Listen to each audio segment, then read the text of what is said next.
Hello everybody, my name is Cybermanalf and this is my review of Can You Hear Me? So I'm going to keep this one quite short as my reviews earlier in the channel were a bit longer and they just went on for way too long. So this one's going to be around 5, maybe 7 minutes long. So anyway, overall I thought this episode was decent. It wasn't the best thing in the world. It definitely wasn't the worst thing in the world either. I really liked a lot of elements of this, and I think there are a lot of things that worked really well, but there are a lot of things that didn't work so well for me. So, the main things I liked in this episode were, I really liked the performances in this one. I felt this was more of a character story rather than an action-packed, this alien here, kill it type of story. And I think the character work done in this story is exceptional. I particularly loved my favourite character in this story was Zelen. I think the performance from Ian Gelder was exceptional. Definitely one of the best performances of Chibnall's era of a villain. And my favourite part of the episode occurred when he and the Doctor were on the ship and he was talking about immortals and he says we immortals need our games, the Eternals have their ephemerals, which is brought up later in the episode, and which makes me think that he is in fact an Eternal. He also says the Guardians have their power struggles, another great callback, and he says, makes a nice board for a game. The toy maker would approve. Yes! This is getting extra marks, because the Celestial Toymaker, for some unknown reason, which even I don't know, is my favourite Doctor Who villain of all time. And the fact that they referenced him in here made me very happy. So Chibnall, you're bringing him back for Series 13. Thank you very much. Other stuff I really liked is I really like the dream sequences. And I think the dream sequences really worked well. I think all the characters were believable. Yaz got character development in this, which is something that hasn't happened, ever in Doctor Who up until this point. Graham, with his cancer thing, reuniting with Grace for that brief moment, worked well for the story, and it continues the thing that he has cancer, and it could potentially come back to him.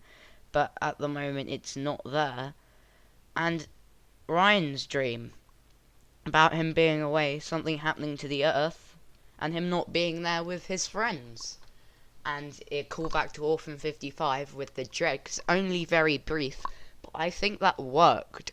And I think a lot of people might start, I don't think they're going to drastically change their opinions in Orphan 55, but I think they're going to maybe rate it slightly higher that actually has some repercussions in the future. So that worked really well for me.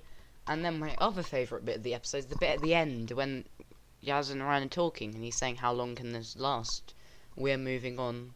No one else is. We're going to come back different people. And Yaz says, the Doctor said we were going to come back different people. I don't know if anyone else has noticed this, but in this series in particular, there's always been these heartwarming character conversations between characters. In Spyfall Part 1 it was between the Master and Graham. And he was talking about the history of the Doctor and the fact that he didn't know much about the Doctor. And then the Doctor interrupts them. And yeah, in this one, she interrupts Ryan and Yaz, and she seems completely oblivious, which, again, she brings up in the episode, saying she's socially awkward. And I really like that she's finally acknowledging these things, and I think part of what made this episode good for me is that by the end of the episode, I felt like these characters were developing, and that, I didn't get this vibe from the rest of the episode, but at the end, I got this feeling of it was such a good ending, and I think it worked really well, and these characters were moving forward into something incredible, and that I might actually be sad to see them possibly die in the finale. There's one huge complaint I have with this episode, though, is that they're immortal gods, and you just go, bish, bash, bosh, Sonic, and the entire day is saved like that. Literally, the Doctor's up in her cell, we see a dream of a timeless child, which I liked, then she kicks the Sonic up, catches it, goes, gets the handcuff things on, gets to Earth, and then to stop them, she goes. And then throughout the episode, she's just going.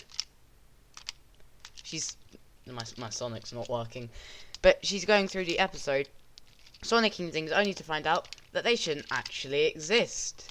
And then she's just like scanning things. And I know a lot of people have complained that in the 13th Doctor's era, she used the Sonic too much. I think this is the first time that I've really felt that about her. So yeah, that's the major downside to this episode. I feel like she was using the Sonic way too much in this episode. Because she's running around, she sees something and she goes. And then just like, well, yeah. The entire time in this episode. This is the only episode where I felt that she was using the Sonic too much. She was just going, nothing. And that is my one major downside. That's my only criticism. So that leads me to give this episode an 8 out of 10. And that was my review. What did you think? Tell me down in the comment section below. I've been Cybermanalf, but for me, for now, it's goodbye.